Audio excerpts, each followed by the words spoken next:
Indonesia terancam, darurat terhadap kesejahteraan Indonesia. Dan karena itu aksi besar-besaran melibatkan semua masyarakat yang lebih luas dan masif akan dilakukan. Di DPR, di pemerintah, di daerah, bahkan boleh jadi secara nasional akan dilibatkan aksi yang lebih. RUU Cipta Kerja menghapus pesangon. Itu jelas di situ dikatakan. Bahkan penghargaan masa kerja dalam undang-undang sebelumnya nomor 13 diturunkan nilainya, dan penggantian hak buruh dihapus. Balik ke kesepakatan pasti pengusaha menolak. Jelas pesangon hilang. Yang ketiga adalah penggunaan outsourcing yang masif. Yang sebelumnya outsourcing hanya 5 jenis pekerjaan. Sekarang diperbolehkan. Sekarang semua jenis pekerjaan dan tidak ada batas waktu. Seumur hidup anak kita, para ibu yang susah-susah menyekolahkan anaknya, yang berjibaku pontang-panting mencari rezeki tambahan untuk menyekolahkan anaknya, negara membuka ruang. Para agen, saya quote and quote, bukan berarti seperti itu, tapi quote and quote tanda petik, menjual buruh kepada pengusaha-pengusaha yang serakah itu. Karena sekarang bisa melalui agen bebas seumur hidup dan tidak jelas masa depannya. Yang keempat adalah alasannya karyawan kontrak sekarang bebas. Dulu karyawan kontrak harus ada persyaratan.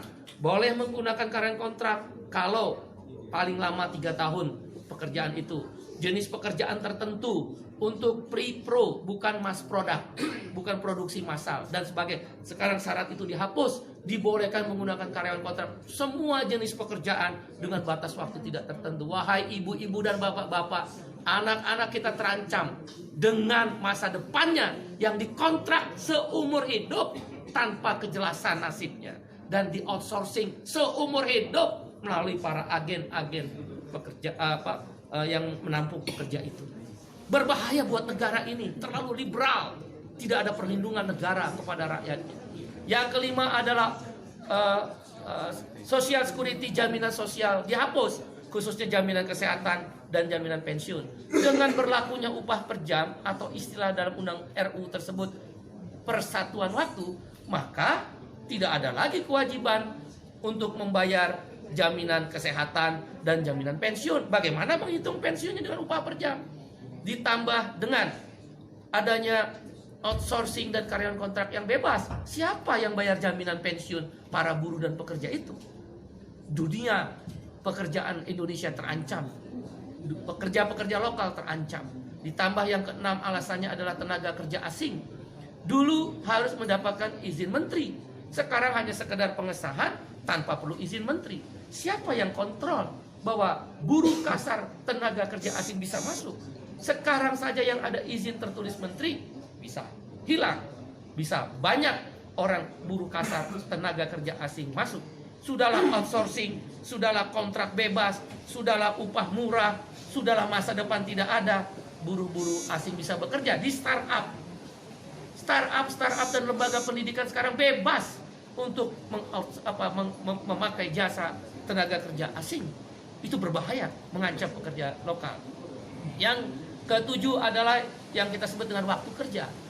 Sekarang ini maksimal adalah 7 jam sehari dalam 6 hari kerja, Senin sampai Sabtu, atau 8 jam sehari dalam 5 hari kerja, Senin sampai Jumat. Dalam RUU Cipta Kerja dihapus semuanya. Hanya dikatakan maksimal 40 jam seminggu. Berarti orang boleh bekerja, buruh dipaksa bekerja 14 jam seminggu. Dan buruh tidak diberi waktu istirahat, karena lemburnya boleh 18 jam dalam sehari. Dalam seminggu, maksud saya 18 minggu. Waktu kerjanya tidak lagi 7 jam atau 8 jam. Ini berbahaya untuk masa depan perlindungan kaum buruh.